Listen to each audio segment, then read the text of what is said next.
El Vijayanta, un tanque de batalla principal olvidado. Su nombre, un eco de la vergüenza, no de la gloria que sus creadores anhelaron. El año 1962 no trajo a la India lluvias torrenciales, ni hambrunas, ni plagas. Trajo algo peor, una humillante derrota militar. Un desastre que se gestó en las heladas cumbres del Himalaya. El ejército chino, una fuerza imparable, aplastó a las tropas indias en cuestión de semanas. 40.000 kilómetros cuadrados de territorio en las regiones de Ladakh y Aksai Chin cayeron bajo su control. Una cicatriz geográfica imborrable. La cuarta división de infantería de la India fue aniquilada casi por completo. Miles de soldados cayeron prisioneros. Los pocos supervivientes, rotos y desmoralizados, se retiraron en pánico por senderos montañosos, azotados por vientos gélidos. El primer ministro Jawaharlal Nehru, el orador que una vez encendió la nación con discursos sobre el destino glorioso de una India independiente, ahora era un hombre envejecido. Su espíritu, visiblemente quebrado, reflejaba la desesperación de un país al borde del abismo. La nación clamaba por un cambio urgente. El ejército, en particular, exigía armamento moderno. Necesitaba una fuerza capaz de contener la amenaza china y, de paso, saldar viejas cuentas con Pakistán. Incluso antes de esta derrota vergonzosa, el gobierno indio había iniciado conversaciones. Buscaba desesperadamente establecer una industria de tanques propia. La escasez era crítica. Las pocas máquinas disponibles eran centuriones británicos, reliquias obsoletas de la era colonial. En 1959, delegaciones de varias naciones europeas convergieron en Nueva Delhi. Los alemanes presentaron sus diseños. Los suizos no querían quedarse atrás. Pero el verdadero contendiente apareció desde Gran Bretaña. Vickers Armstrong, la compañía británica, no solo prometía vender tanques. Su oferta era una fábrica completa, construida en suelo indio, una propuesta que cambiaría el juego. Para una nación joven, con apenas 12 años de independencia del Imperio Británico, la oferta resultaba irresistible. La India aspiraba a ser una potencia industrial, no un mero comprador de armas foráneas. Quería forjar su propio destino bélico. En agosto de 1961, el contrato histórico se firmó entre el gobierno indio y Vickers, un pacto que delinearía el futuro de la defensa india. Los británicos se comprometieron a diseñar un tanque de batalla principal exclusivo para la India. Construirían prototipos en sus fábricas, entregarían las primeras 90 unidades terminadas. Luego, erigirían una moderna planta de tanques en Awadh, cerca de Madrás, y transferirían toda la documentación y tecnología necesarias. Este era un proyecto de una escala sin precedentes. Su propósito, transformar a la India en una nación capaz de armar a su propio ejército, de manera autónoma. Una promesa de soberanía militar. Los competidores alemanes y suizos perdieron la licitación. La victoria británica no se debió únicamente a ventajas técnicas. Las profundas conexiones políticas, los lazos inquebrantables entre la antigua metrópoli y su excolonia, jugaron un papel decisivo. El tanque, destinado a ser el pilar de la fuerza blindada india, recibió la designación de Vickers. Su diseño incorporaba componentes y sistemas de los ya probados Centurion y Chieftain británicos. Una mezcla de lo viejo y lo nuevo, con un nombre que aún resonaba con la promesa y el fracaso. ¿Qué costo real tuvo esa promesa de autonomía, forjada sobre las ruinas de una derrota y los ecos de una lealtad colonial? ¿Y qué secretos aún guarda el acero de un tanque nacido de la vergüenza? Lo que los británicos ofrecieron a la India no fue una innovación revolucionaria. Fue, en esencia, una compilación de soluciones preexistentes empaquetadas en un chasis más delgado y, crucialmente, más económico. El cañón estriado de 105 milímetros era idéntico al montado en los Centurion. El motor y la transmisión se tomaron prestados directamente del Chieftain. El sistema de control de tiro, otra pieza más, procedía de desarrollos británicos ya probados. Vickers, la propia compañía, lo admitía sin tapujos. Su tanque se concibió como una máquina sencilla y de bajo costo, destinada a la exportación a naciones del tercer mundo. Países que, por su situación económica, jamás podrían permitirse la adquisición de vehículos modernos y costosos como el propio Chieftain. Una declaración cruda sobre la geopolítica de la defensa. El primer prototipo estuvo listo en 1963. Uno de los 2 ejemplares fabricados se envió inmediatamente a la India para pruebas rigurosas. El segundo permaneció en Inglaterra, sujeto a refinamientos. Las pruebas de campo confirmaron que la máquina cumplía con los requisitos técnico-tácticos. Sin embargo, los militares indios señalaron deficiencias significativas relacionadas con su operación en climas cálidos extremos. Un detalle que los británicos, con promesas vacías, aseguraron corregir en las unidades de producción en serie. La fabricación comenzó en las plantas de Vickers en Elswick. La primera remesa de tanques, ya terminados, zarpó por mar hacia la India en 1965. Estas máquinas recibieron el nombre indio de Vijayanta, que en hindi significa victorioso. El nombre no fue una elección casual. Este tanque estaba destinado a asegurar la victoria del ejército indio en futuras batallas.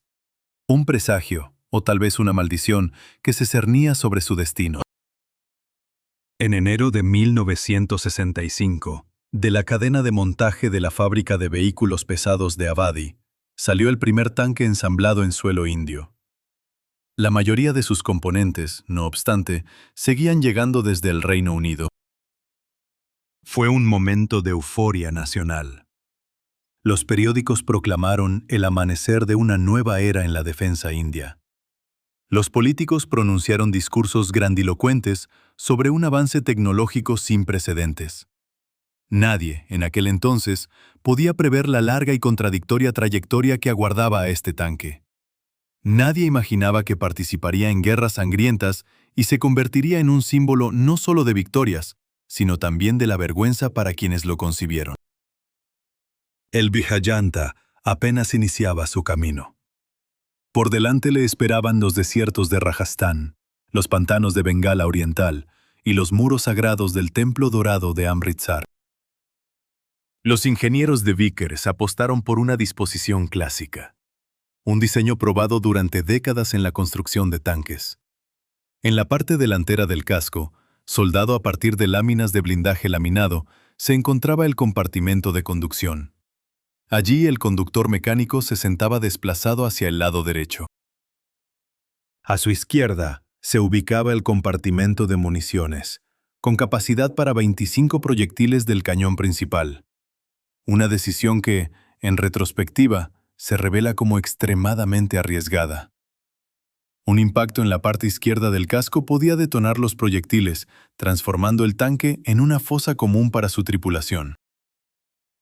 Los otros 3 miembros del equipo se alojaban en la torre soldada. El comandante y el artillero ocupaban sus puestos a la derecha del cañón, mientras el cargador operaba a la izquierda. Esta disposición exigía una coordinación extrema y un entrenamiento implacable. Pero ¿qué verdad se ocultó realmente tras la fachada de victoria y avance tecnológico que rodeó la creación del Vijayanta? ¿Qué compromisos se hicieron, y a qué precio, para vender a una nación en desarrollo un arma que, desde su concepción, ya llevaba consigo el germen de su propia tragedia? En el claustrofóbico confín de su torre, cada movimiento, cada decisión, era una apuesta mortal. Un error, por mínimo que fuera, podía devorar segundos preciosos, segundos que dictarían la vida o la muerte en el fragor del combate. El corazón de su poder de fuego residía en un cañón británico rayado de 105 milímetros, con una longitud de caña de 56 calibres. Una pieza capaz de vomitar proyectiles unitarios estándar de tanque a una cadencia aterradora, hasta 12 disparos por minuto. Su dotación, 44 proyectiles, prometía una capacidad sostenida para enfrentamientos prolongados. Un arsenal formidable sobre el papel. La estabilización del arma en dos planos permitía disparar en movimiento, una ventaja táctica considerable frente a muchos de sus contemporáneos. Pero la promesa de superioridad se desvanecía ante una verdad incómoda: el sistema de control de tiro.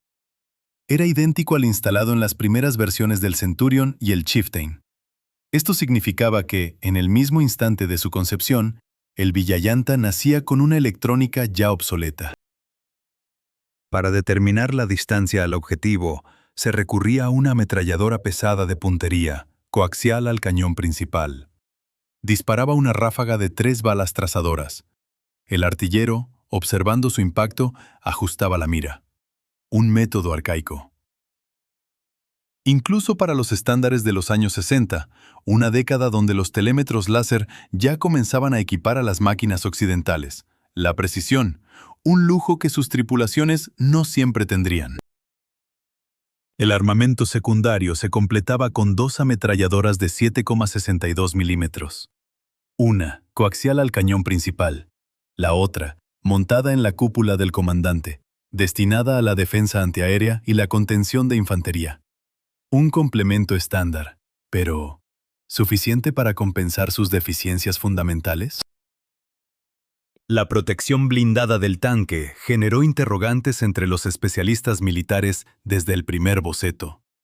El frontal del casco y la torre presentaba un espesor de apenas 80 milímetros.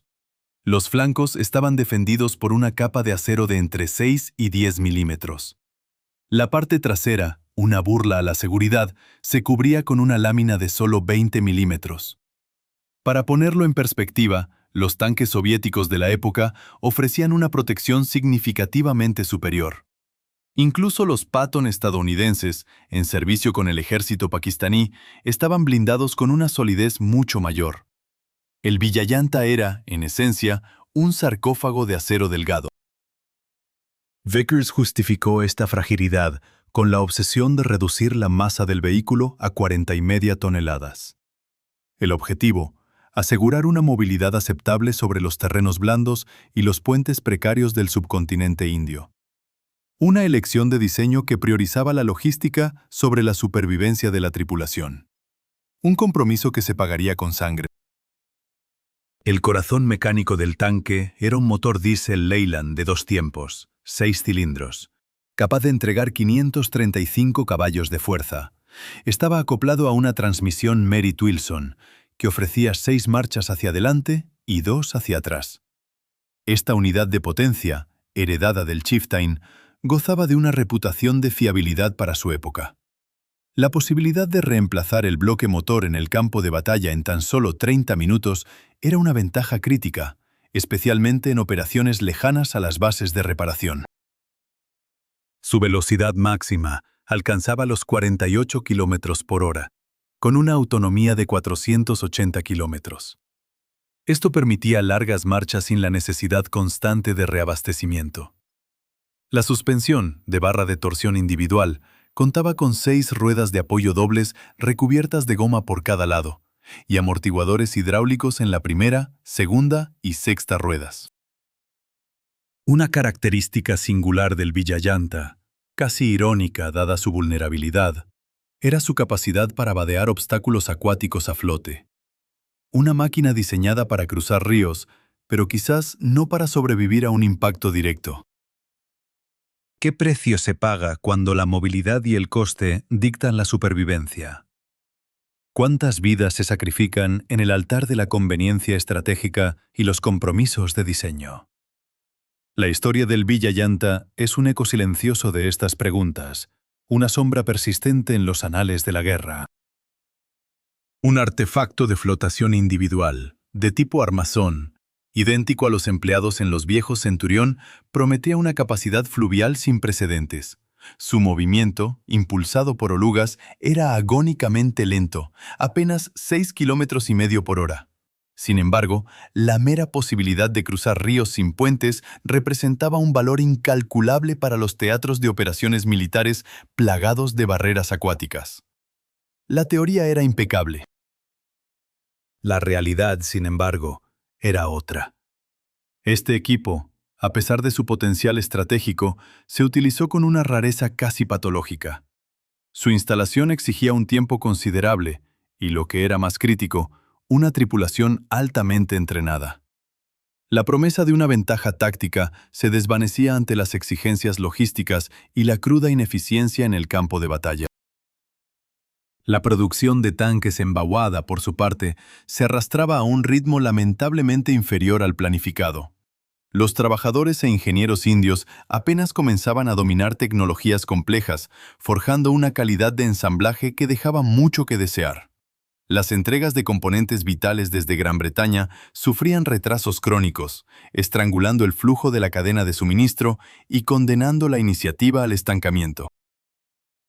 Cuando en septiembre de 1965 estalló la enésima guerra con Pakistán, el Vijayanta se encontró en una posición de absoluta indefensión. El número de unidades disponibles era irrisorio. Las tripulaciones no habían completado un entrenamiento adecuado. El tanque, la supuesta vanguardia de la fuerza blindada india, quedó al margen de las operaciones de combate de aquel conflicto. El ejército indio se vio obligado a depender de sus envejecidos Centurión y de las máquinas soviéticas adquiridas de urgencia a Moscú. Aquella fue la primera decepción asociada al Vijayanta, una sombra que se proyectaría a lo largo de su dilatada historia. Diciembre de 1971 ofreció al Vijayanta una oportunidad largamente esperada para validar su valor en combate.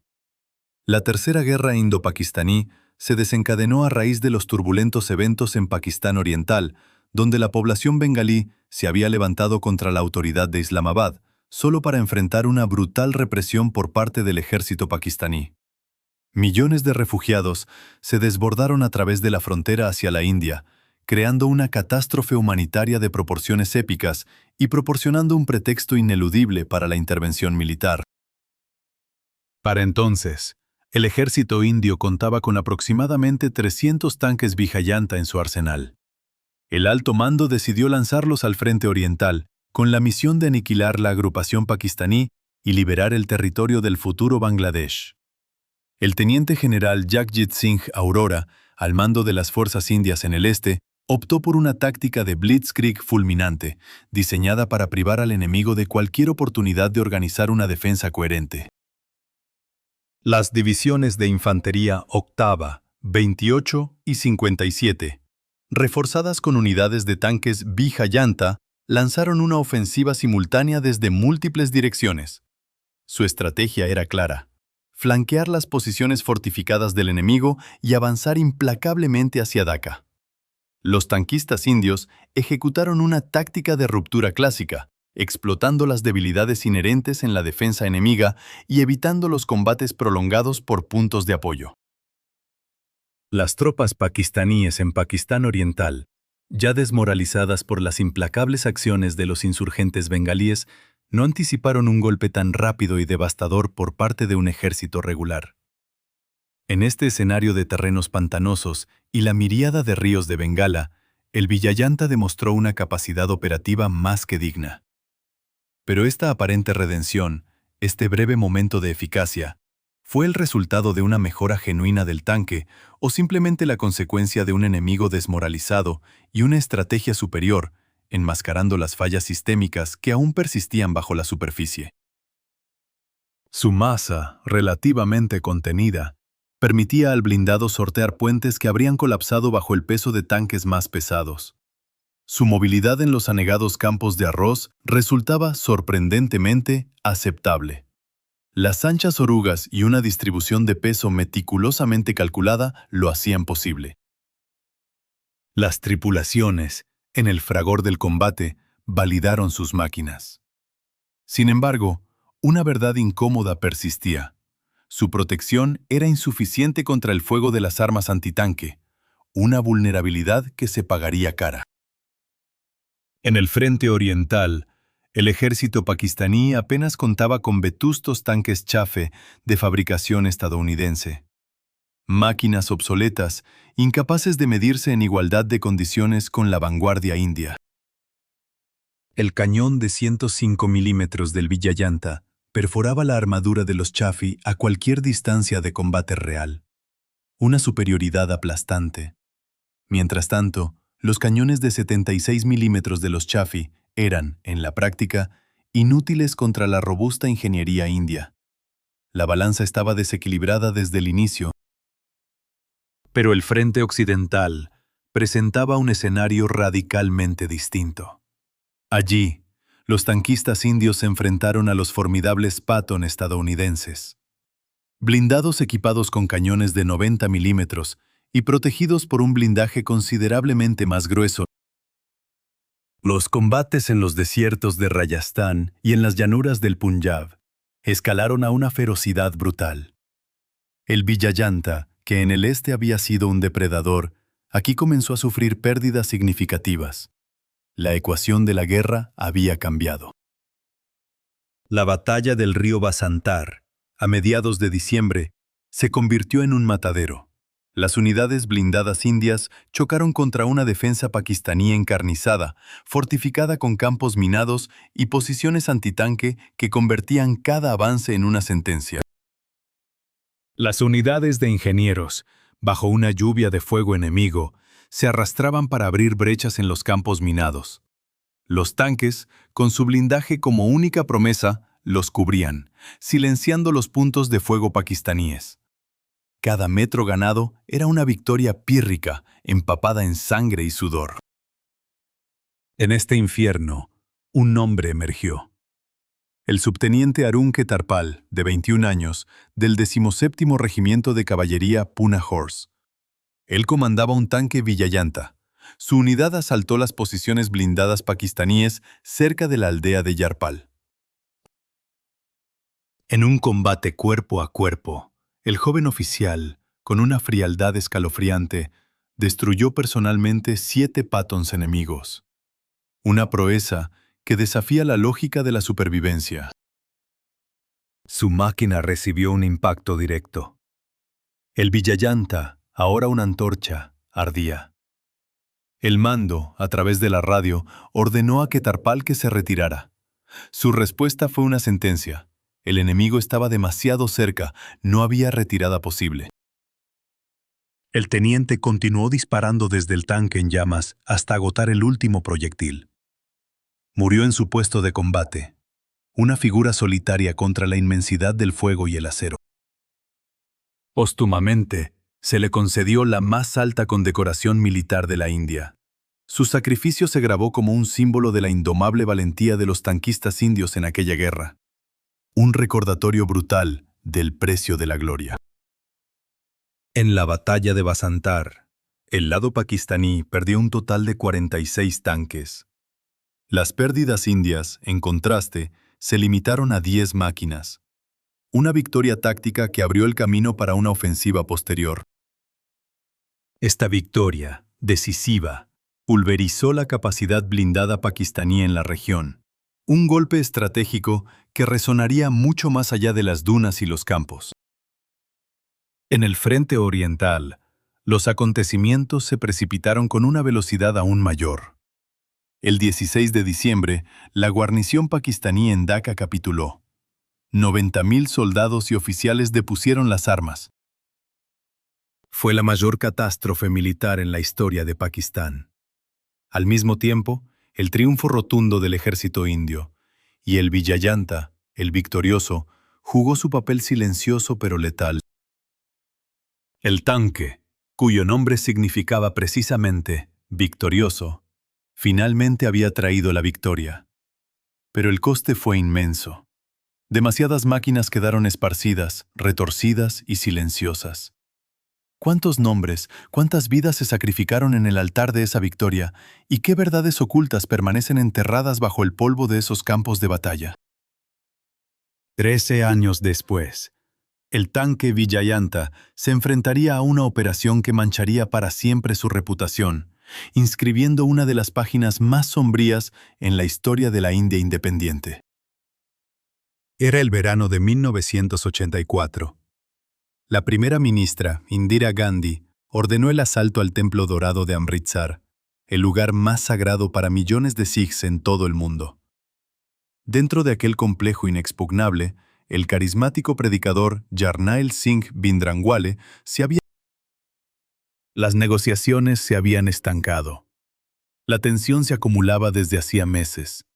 Una presión insoportable que el gobierno decidió liberar con la fuerza bruta. La operación, bautizada como Estrella Azul, se puso en marcha en los primeros días de junio. Unidades del ejército, bajo el mando del teniente general Kuldip Singh Brar, rodearon el complejo del templo.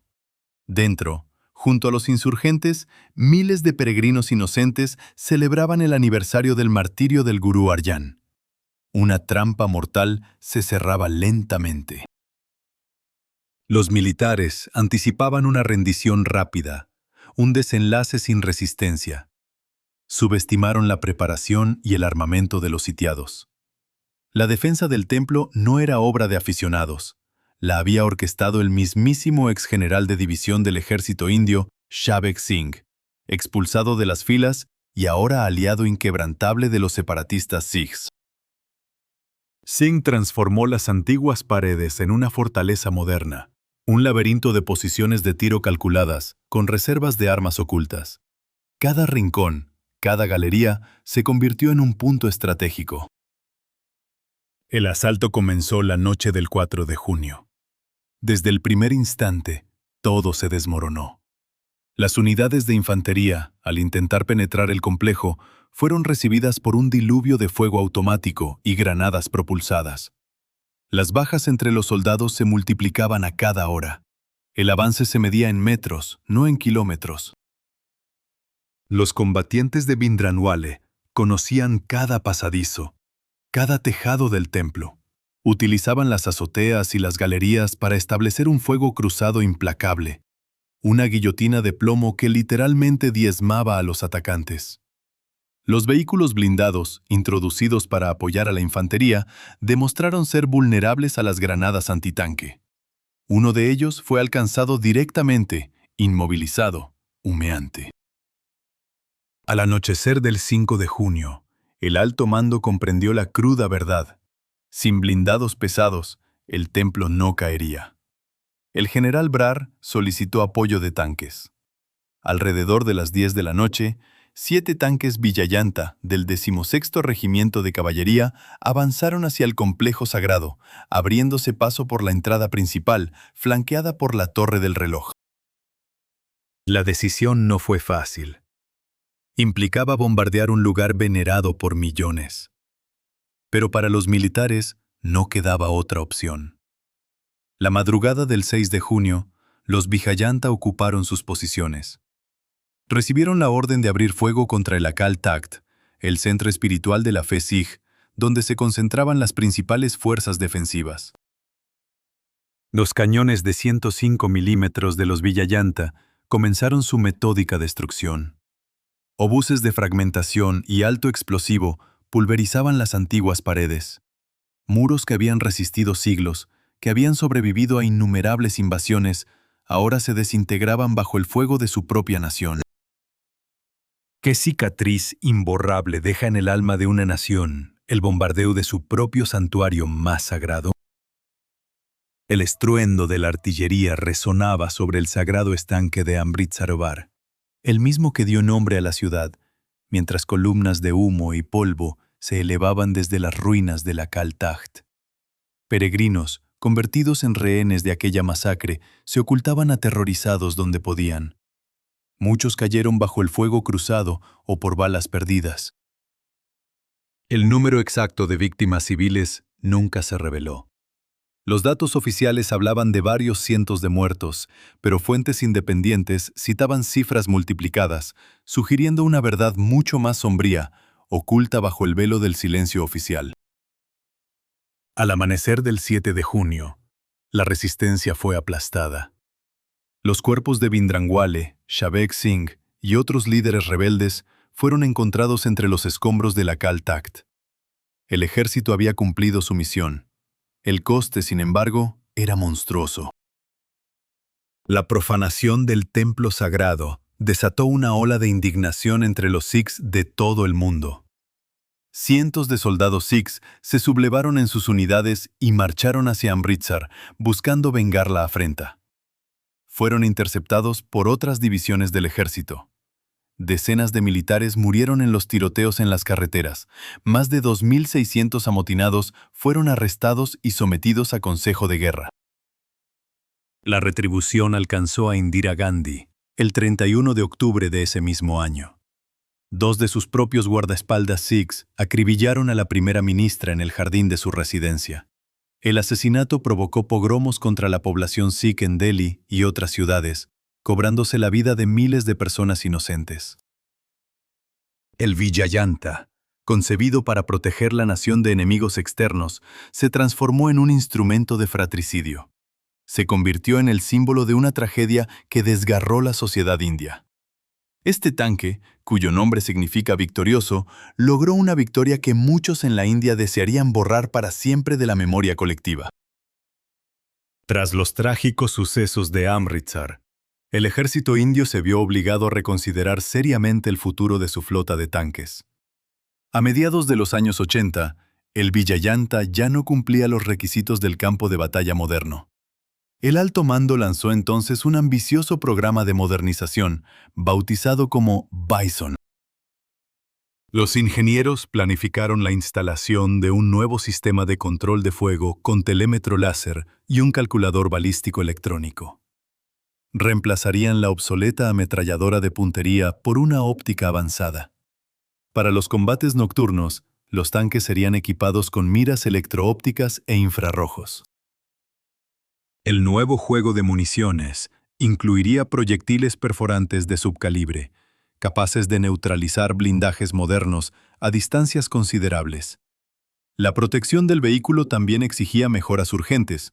Los diseñadores desarrollaron pantallas anticumulativas de 3 secciones para los laterales del casco, destinadas a provocar la detonación prematura de los proyectiles de carga hueca antes del impacto con el blindaje principal. En los laterales de la torreta aparecieron bloques de lanzagranadas de humo, 6 por cada lado, permitiendo al tanque desplegar una cortina de humo instantánea y evadir la observación enemiga. Los planes más ambiciosos contemplaban la instalación de un nuevo cañón de 120 milímetros, de fabricación nacional, junto con un sistema de carga automática. Este cañón prometía una potencia de fuego superior, capaz de penetrar los blindajes más avanzados de la época. La velocidad de recarga aumentaría drásticamente, reduciendo la exposición de la tripulación. El motor original de 650 caballos de fuerza sería sustituido por una unidad más potente, de 800 caballos, mejorando la movilidad y la capacidad de respuesta del tanque en terrenos difíciles. Los nuevos sistemas de suspensión y transmisión se integrarían para soportar el aumento de peso y la mayor exigencia operativa. La cabina del comandante recibiría un nuevo sistema de visión panorámica estabilizada, con capacidad de visión térmica, permitiendo una conciencia situacional sin precedentes en cualquier condición meteorológica o lumínica. La tripulación, ahora reducida a 3 miembros gracias al autocargador, operaría en un entorno más seguro y eficiente. El programa Bison no era solo una actualización técnica, era una declaración de que la India, a pesar de sus cicatrices internas, buscaría reafirmar su poder militar, aunque la sombra de Amritsar y la sangre derramada persistieran. Pero, ¿puede la modernización del acero borrar las profundas fracturas de una nación o solo las prepara para la próxima inevitable confrontación? ¿Qué precio se paga realmente por la victoria cuando el enemigo reside dentro de las propias fronteras? La promesa era audaz. Revitalizar el tanque indio Vijayanta con una armadura compuesta Conchan de vanguardia. Un motor más potente extraído del soviético T-72 y un sistema de navegación totalmente moderno. El plan inicial proyectaba la modernización de alrededor de 1.000 unidades, elevándolas al estándar Mark I-A. Pero la realidad, como suele ocurrir, se burló de las ambiciones grandiosas. El financiamiento se desvaneció, los problemas técnicos se multiplicaron sin cesar y los plazos se extendieron por años, arrastrando el proyecto a un abismo de ineficiencia. La compañía Bharat Electronics logró dominar la producción de un sistema de control de fuego el AL-4420. Sin embargo, su instalación se limitó a unos pocos cientos de tanques. Una versión más avanzada, el AL-4421, que incorporaba una mira láser británica y una computadora balística, alcanzó a equipar a un número aún menor de unidades. Las variantes Mark I-B y Mark I-C nunca trascendieron el estado de prototipos experimentales. El Mark II, con su armadura compuesta mejorada, apenas existió como un único modelo de prueba. Una visión de futuro que se disolvió en el aire antes de tocar el campo de batalla. Al final, la modernización completa bajo el programa Beson no superó los 130 tanques. Una cifra irrisoria, una fracción minúscula del objetivo original de más de 1000 unidades. El fracaso era palpable, un monumento a la desconexión entre el papel y la realidad operativa. Mientras el programa principal se desmoronaba, los ingenieros indios buscaron desesperadamente una segunda vida para estas máquinas obsoletas. Los cascos de los Vijayanta dados de baja encontraron un propósito alternativo, transformándose en la base para equipos especializados. El proyecto más prolífico fue el de la artillería autopropulsada Catapult. El casco del tanque se extendió para acomodar un rodillo de apoyo adicional y sobre él se montó una casamata blindada abierta, equipada con un cañón de 130 milímetros de diseño soviético. Este cañón podía disparar a una distancia de hasta 27 kilómetros, convirtiendo al Catapult en un medio de apoyo de fuego considerable. Se produjeron dos modificaciones, la segunda de las cuales incorporó una protección balística reforzada, alcanzando el estándar Stanak de nivel 2. Una solución improvisada, pero funcional. Otra variante intrigante fue el lanzapuentes Kartik, que también utilizaba un chasis alargado, con 7 rodillos de apoyo por lado. Esta máquina desplegaba un puente plegable de diseño europeo oriental, operado hidráulicamente, capaz de permitir el paso de tanques y vehículos pesados sobre obstáculos de hasta 20 metros de ancho. Para el año 2003, el ejército indio había recibido 34 de estos lanzapuentes. Un número limitado, pero vital para la movilidad en terrenos difíciles.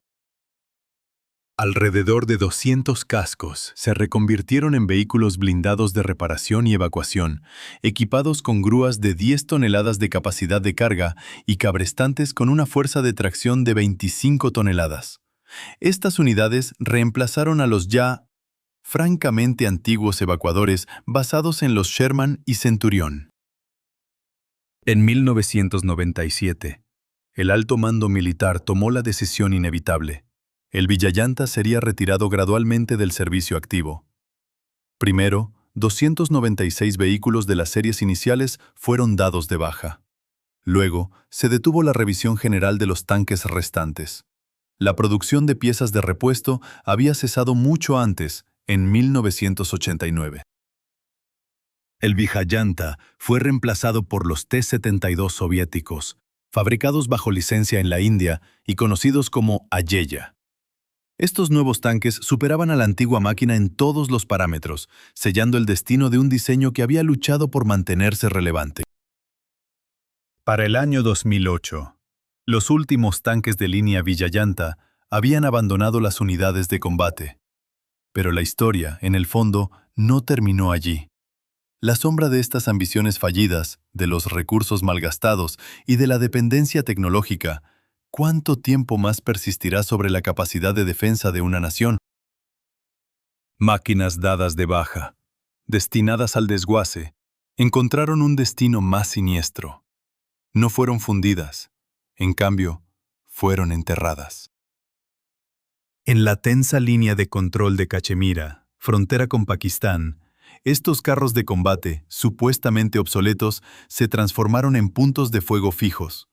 Una estrategia brutalmente simple, convirtiendo chatarra en fortificaciones inexpugnables. Febrero de 2019. La escalada. Los ataques de Pulwama. Los bombardeos de represalia. La región ardía. Y entonces, estos fantasmas de acero, inmovilizados, volvieron a la vida. Sus cañones, silentes durante décadas, rugieron de nuevo. Dispararon. El Vijanta, un nombre que evoca victoria. Un carro con más de medio siglo de servicio a sus espaldas fue uno de ellos. Su vida útil, oficialmente terminada, se extendió en una macabra resurrección. Enterrado hasta la torreta, se convirtió en una fortaleza de artillería, una cicatriz metálica en el paisaje.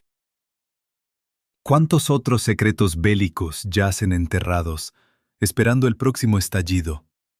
¿Cuántas máquinas, declaradas muertas, aguardan su momento para volver a la guerra? La chatarra, a veces, solo espera su oportunidad para matar de nuevo.